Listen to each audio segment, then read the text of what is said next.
bendiga, hermanos, una vez más este domingo por la mañana en la escuela dominical. Vamos a abrir nuestras Biblias ahí en Mateo 7, capítulo 7, versículo 1. Vamos a continuar con esta lección acerca de si debemos o no debemos de juzgar. Vamos a ver ahí en Mateo 7, 1, vamos a leer y ahorita oramos. Dice: no juzguéis para que no seáis juzgados. En Mateo capítulo 7, versículo 1. Vamos a seguir con el estudio que tenemos acerca de si es correcto juzgar o no juzgar para un cristiano. Así que vamos a ver qué es lo que dice la palabra de Dios referente a este estudio que vamos a tener en esta mañana. Así que vamos a orar al Señor en esta hora, primeramente para que nos ayude a poder entender su palabra. Vamos a orar. Padre, gracias te damos por lo bueno que eres. Te pedimos que nos ayudes, Padre, en este estudio que tenemos. Ayúdame a mí sobre todo, Señor. Ayúdame a que tú me des las palabras, y te pido que ayudes a cada hermano que está escuchándonos allá, Señor, donde ellos estén. Te lo pido todo esto en el nombre de Cristo. Amén. ¿Ok? Ahí, como estuvimos viendo la semana pasada, vimos un pequeño resumen acerca de no juzgáis para que no seas juzgados.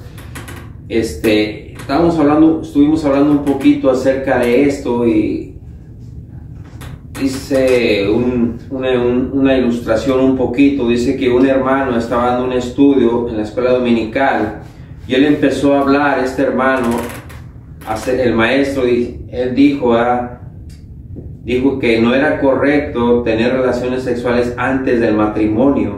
Y uno de los estudiantes se paró y dijo que ¿quién es usted para juzgar? ¿Quién es usted para juzgar? ¿Quién es usted, verdad, para estar hablando de otras personas? Y dijo y agregó este joven: nadie es perfecto y nadie tiene el derecho de sentarse a juzgar. Y así es lo que pasa ahorita en la actualidad, no solamente con el mundo, sino aún adentro de la iglesia, que uno no puede estar juzgando, porque siempre hay personas, inclusive hasta hay hermanos, que empiezan a criticar y a decir que ¿por qué me está juzgando? ¿Por qué me está diciendo lo que yo estoy mal o lo que yo estoy diciendo?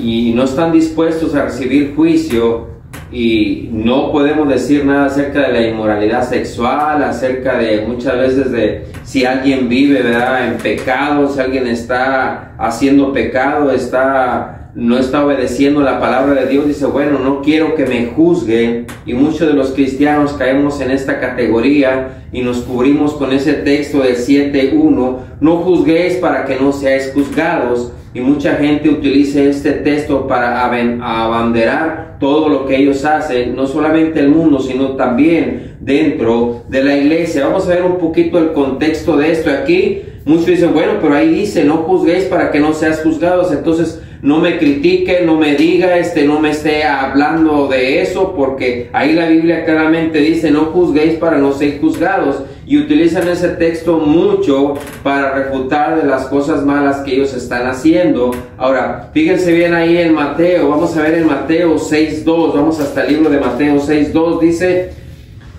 es la clave de todo esto, a lo que Cristo estaba hablando. ¿A quién se refería Cristo cuando estaba diciendo estas palabras en Mateo 7:1? En el contexto dice: no juzguéis para que no seáis juzgados. ¿Para qué significa el contexto? El contexto significa, cuando estamos leyendo nosotros un versículo, no nos enfocamos solamente en ese versículo, sino que tenemos que volver atrás y adelante para tener un panorama más exacto, una vista panorámica, para ver realmente qué es lo que dice y lo que significa ese texto. Y vamos a ver ahí en Mateo, en Mateo 6:2 dice claramente: Cristo dijo: guardaos de hacer vuestra justicia delante de los hombres para ser visto de ellos, de otra manera no tendréis recompensa de vuestro Padre que está en los cielos. Y fíjense bien ahí lo que dice ahí la palabra de Dios claramente en el versículo 2: cuando pues des limosna y no hagáis tocar trompeta delante de ti, como hacen los hipócritas en las sinagogas y en las calles para ser alabados por los hombres. De cierto os digo que ya tienen que recompensa. Aquí estaba hablando Cristo. Él se estaba refiriendo a un grupo de personas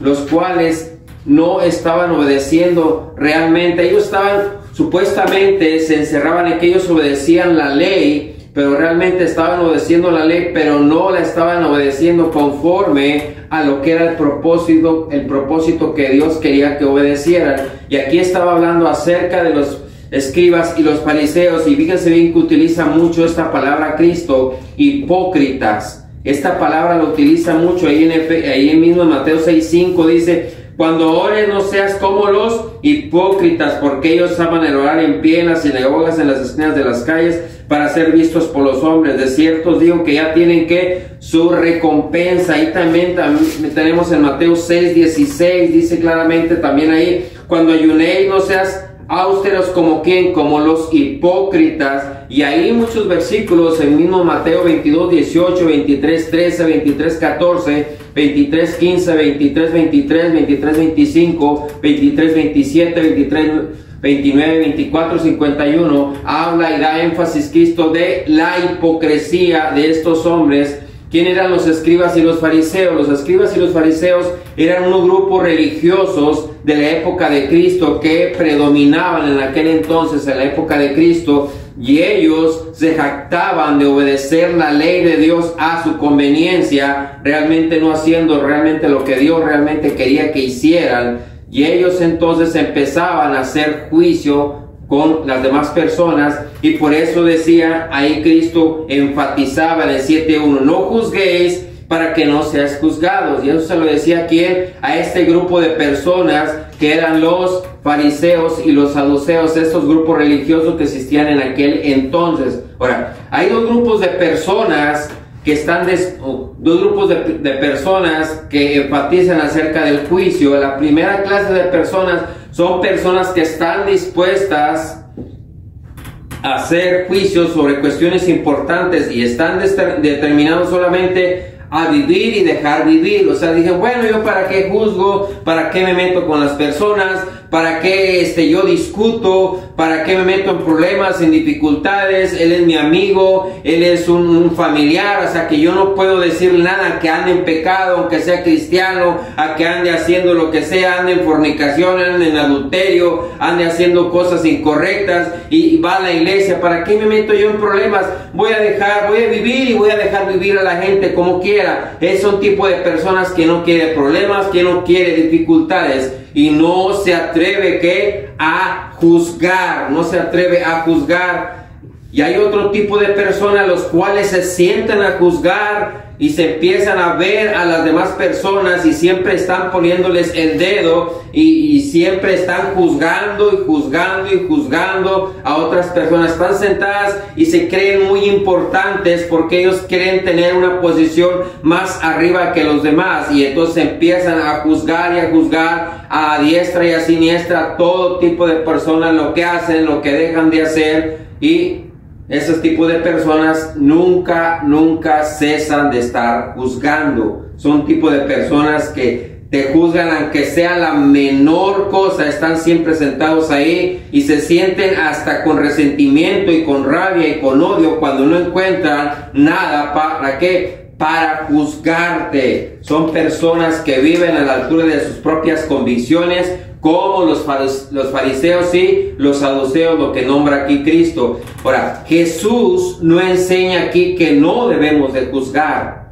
El mundo dice: no juzgues, pero porque tienen el propósito de vivir en un ambiente de unidad, en un ambiente de amistad, que tú no te pongas contra otro, no estés discutiendo, en un ambiente, le podemos decir, de tolerancia. Hay que tolerar todo, hay que tolerar el homosexual, hay que tolerar el violador, hay que tolerar el adulterio, hay que tolerar también, ¿verdad?, el aborto, hay que tolerar todo y no hay que juzgar, hay que ser tolerantes. Si tú eres cristiano, si tú eres salvo y vas a una iglesia, te empiezan a criticar y dicen: bueno, hay que ser tolerante, hay que tener amor, no hay amor en ti, es más importante el amor que la sana doctrina, enfatizan ellos, y que me estés criticando, y no usan correctamente el juicio. Cristo no prohíbe juzgar. Ahora, vamos a ver varios aspectos los cuales Cristo dice: bueno, deben de juzgar aquí. Yo no estoy prohibiendo el juzgar. Y vamos a ver la primera cosa que tenemos aquí, la cual Cristo nos dice: debemos de estar juzgando esto. La primera cosa que vamos a ver es que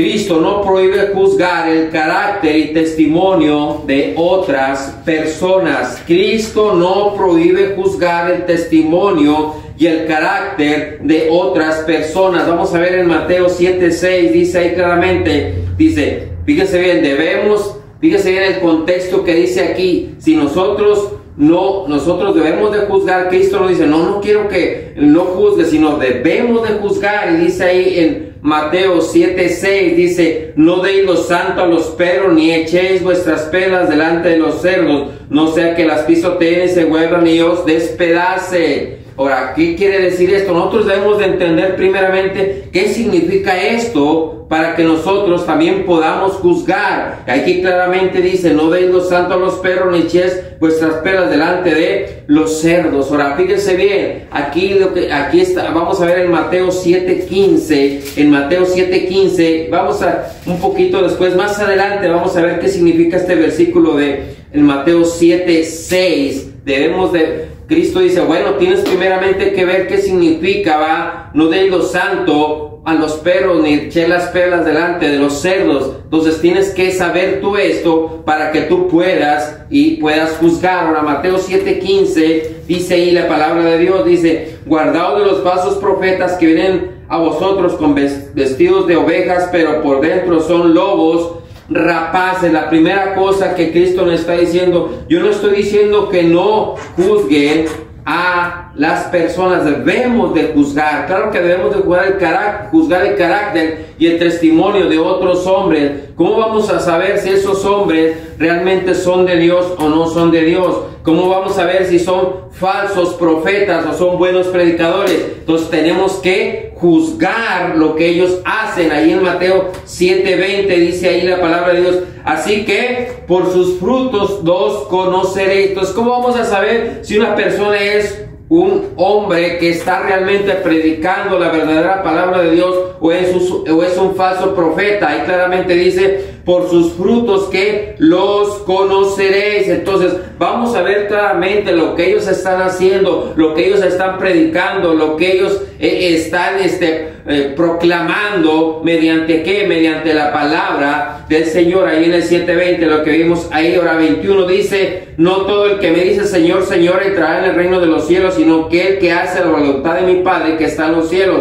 Muchos me dirán en aquel día, Señor, Señor, ¿no profetizamos en tu nombre y en tu nombre echamos fuera demonios y en tu nombre hicimos muchas maravillas? Entonces les declaré, nunca os conocí, apartaos de mí, que dice, hacedores de maldad. Dios nos demanda que debemos de juzgar a ciertos caracteres y testimonios de otras personas. Aquí estamos hablando de gente que se dice, entre comillas, ser un cristiano, ser un predicador de Dios. Y el mismo apóstol Pablo nos da un claro ejemplo de esto, cómo él utilizó esto, el estar juzgando, el estar viendo y analizando a alguien que predicaba y enseñaba la palabra de Dios. Vamos a ver ahí en el libro de Corintios, en Primera de Corintios 5, Primera de Corintios capítulo 5, versículo 1 al 3, dice, de cierto se oye que hay entre vosotros fornicación, y tal fornicación, la cual aún se nombra entre los gentiles, tanto que alguno tiene la mujer de su padre. Vosotros estáis envanecidos, no debierais estar más bien, no debieras más bien haberos lamentado para que fuese quitado de medio de vosotros el que cometió tal acción. Ciertamente yo, como ausente en cuerpo, pero presente en espíritu, ya como presente, que dice, he juzgado a que tal cosa ha hecho. El apóstol Pablo aquí nos está dando un claro ejemplo acerca de que nosotros debemos de estar alertas y tener un discernimiento por medio del Espíritu Santo, aquel que está enseñando, aquel hombre, aquella persona, y ver el carácter y el testimonio de esa persona que supuestamente es un predicador, supuestamente es un obrero de Dios. Y también hay otros versículos en Tesalonicenses 3:6 nos habla también acerca de esto. Entonces Cristo no nos prohíbe juzgar, nosotros debemos de juzgar. Ahora, Cristo no solamente no nos prohíbe juzgar sobre eso, sobre el asunto acerca de personas, de su carácter, de su testimonio, también Cristo no nos prohíbe juzgar las enseñanzas o doctrina de otros hombres. Vamos a ver en Mateo 16, vamos a ver hasta Mateo 16:6. En Mateo 16:6 lo que dice ahí la palabra de Dios. En Mateo capítulo 16 versículo 6 dice: Jesús le dijo: guardaos de la levadura de quién, de los fariseos y los saduceos. ¿Qué significa levadura? Aquí la levadura significa que la doctrina, una falsa y mala doctrina dictada por los fariseos y los saduceos. Y vamos a ver ahí mismo en el versículo 11, 16:11 dice: ¿cómo es que no entendéis que no fue por el pan que os dije que os guardáis por la levadura? ¿Que os guardéis de qué? De la levadura de los fariseos y los saduceos, acerca de la enseñanza. Debemos de guardarnos no solamente por el carácter de otros hombres, sino también por lo que ellos están enseñando. Ahora, ¿cómo saber que son falsos profetas? Vamos a ver en Romanos 16:17, ahí en el libro de Romanos 16:17 lo que dice ahí la palabra de Dios.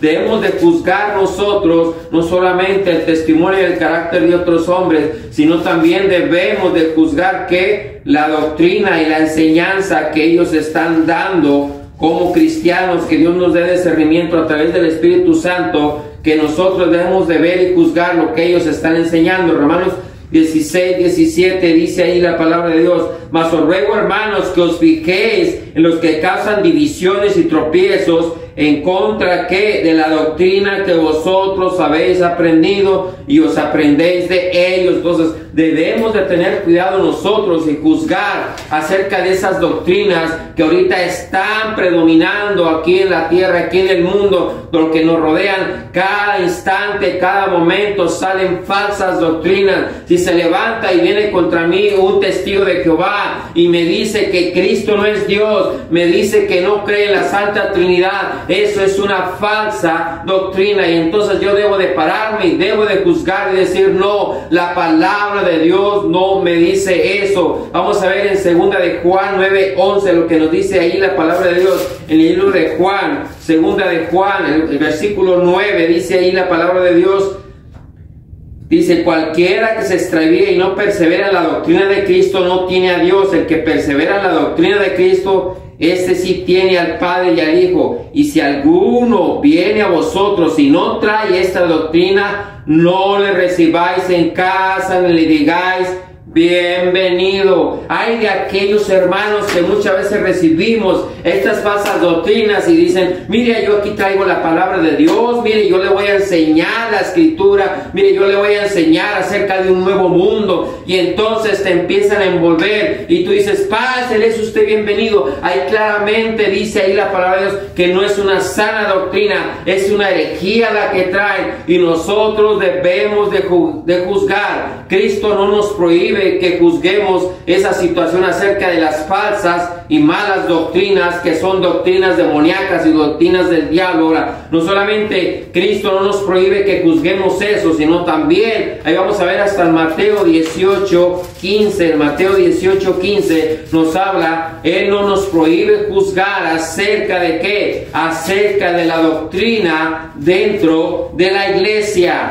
Nos habla acerca de la doctrina. Es algo muy importante que tenían los cristianos de antaño, la primera iglesia primitiva. Predicaban la palabra, pero también estaban dando mucho énfasis de la disciplina dentro de la misma iglesia. En Mateo 18:15 dice ahí la palabra de Dios ahí: por tanto, si tu hermano peca contra ti, ve y repréndele estando tú y él solos. Si te oyere, has ganado a tu hermano. Mas si no te oyere, tomarás contigo 1 o 2 testigos, para que en boca de 2 o 3 testigos conste toda palabra. Y si no los oyere a ellos, dile a la iglesia. Y si uno oyere a la iglesia, tenlo por gentil y publicano. Aquí está hablando acerca del proceso de que, de la disciplina dentro de la misma iglesia. Y para que una iglesia marche bien y marche pura delante de Dios, no solamente debe de tener la palabra de Dios mediante el Espíritu Santo, sino una buena disciplina dentro de la iglesia. Si no hay disciplina dentro de la iglesia, esa iglesia no va a marchar conforme a los preceptos de Dios. Vamos a ver en Hechos capítulo 5 un claro ejemplo que nos habla también acerca de la disciplina dentro de la iglesia. Y nosotros como cristianos y muchas de las iglesias dejan en vano acerca de la disciplina y no les gusta poner disciplina dentro de la iglesia, pero debemos de tener cuidado nosotros como cristianos y como líderes dentro de la iglesia, el saber y pedirle a Dios que nos dé sabiduría para poner disciplina dentro de la misma iglesia. Ahí vamos a ver en Hechos capítulo 5, nos da un claro ejemplo acerca de este asunto que estamos viendo en Mateo 5, y una historia, yo creo que un pasaje muy conocido acerca de Ananías y Zafira. Recuerdan que ellos pecaron y Ananías había vendido una propiedad, y entonces llegó él engañando y hablando que era todo lo que habían vendido y todo el dinero puesto ahí a los apóstoles. Y después vemos ahí, por falta de tiempo, ahí es en Hechos 5, 1 al 11, Ananías y Zafira, ellos provocaron que la disciplina dentro de la iglesia. ¿Y qué clase de disciplina fue? Dice que ellos perdieron la vida. Era algo muy delicado el desobedecer a Dios, porque dice aquí Pedro, no están ustedes engañando a mí, sino están tratando de engañar a Dios. Entonces es importante que haya disciplina dentro de la iglesia. Con Dios no se juega, santo y poderoso. Cristo no nos prohíbe la disciplina dentro de la iglesia. Vamos a ver la cuarta cosa, la cual Cristo no prohíbe que no juzguemos. Él le ha dado a los estados y a cada nación el poder de ejercer autoridad y juicio delante de los hombres. Allí en Tito 3.1 claramente nos dice, ahí la palabra de Dios en el libro de Tito, capítulo 3, versículo 1, nos habla acerca de qué, de las autoridades. Ahora, las autoridades son delegadas por Dios y ellas están puestas ahí ¿para qué? Para poner orden y para hacer juicio. Ahí en Tito 3.1 dice claramente, recuérdenles que se sujeten a los gobernantes y autoridades, que obedezcan y que estén dispuestos a toda buena obra. Y es importante cómo Dios ha delegado a las autoridades, ¿verdad? A las autoridades judiciales, para que ellos den juicio, ellos pongan juicio, ellos agarran a los malhechores, agarran a los asesinos, agarran a las personas que andan fuera de la ley. Dios delegó eso. Un ejemplo de asesinos en serie, gente que ha matado ahorita en muchas noticias que tenemos, que se levanta alguien y empieza a balacear y a matar a mucha gente, y entonces el gobierno no pone realmente un juicio correcto, y dicen, bueno, contratan un psicólogo y dicen, bueno, él está así porque de niño su papá le pegó y entonces él se levantó un día con un rifle y empezó a matar a gente a diestra y a siniestra, así que yo creo que él no es culpable, cuando debe de ser juzgado correctamente. Dios ha delegado a las autoridades de esta tierra para que juzguen. Gálatas también lo vemos ahí en varios versículos en la palabra de Dios acerca de este asunto. Y es importante, hermanos, que nosotros como cristianos, primeramente, debemos de juzgar el carácter y el testimonio de otros hombres. Segundo, debemos de juzgar la enseñanza y la falsa doctrina que otros enseñan. Tercero, debemos juzgar la disciplina dentro de la misma iglesia. Y debemos de juzgar que las autoridades Dios las ha puesto para que juzguen y para que tengan autoridad. Si no hubiera autoridades aquí, cada quien hacía lo que quisiera. Pero ahí vamos a ver en Romanos 13:11, ahí en el versículo de Romanos 13:11, la misma palabra de Dios, el apóstol Pablo nos da un claro ejemplo acerca de esto. Ahí en Romanos 13:1, someteos toda persona a las autoridades superiores, porque no hay autoridad sino de parte de Dios, y las que hay por Dios han sido que establecidas. Por aquí vimos entonces, y muchos dicen, no juzguéis para que no seas juzgados, en Mateo 7:1. Pero ¿cuál es la verdad acerca de esto? Cristo no nos prohíbe juzgar. Claramente aquí vimos 4 cosas, la cual Cristo no nos prohíbe juzgar. El carácter de otros hombres, el testimonio de otros hombres. Si yo veo a un cristiano que es un cristiano y anda viviendo en adulterio, anda viviendo, ¿verdad?, en mentira, anda haciendo cosas que no debe, yo debo de juzgarlo en el amor de Dios. Ahora, vamos a ver un poquito de esto más adelante, cuál es la forma correcta de juzgar y no caigamos como los fariseos y los saduceos. En la próxima semana vamos a ver acerca de la clase de los síntomas de alguien que tiene un espíritu de fariseo. Vamos a ver la próxima semana de esto, así que no nos olvidemos de leer y escudriñar la palabra de Dios. Así que vamos a pedir al Señor que nos ayude en esta hora y darle gracias por el estudio que tuvimos en esta mañana. Así que vamos a orar. Gracias, Señor, te damos por lo bueno que eres. Te pido que nos ayudes, Padre, a poder entender tu palabra, no solamente a entenderla, sino ponerla por obra. Te pido, Señor, ayúdanos a que nosotros podamos hacer un correcto juicio. Ayúdanos, Señor, en la próxima clase que tú nos vas a enseñar acerca de cómo debe uno realmente juzgar correctamente. Ayúdanos en todo esto te lo pido en el santo nombre de tu Hijo Jesucristo. Amén. Ok, hermanos, nos vemos la próxima semana y gracias por su atención.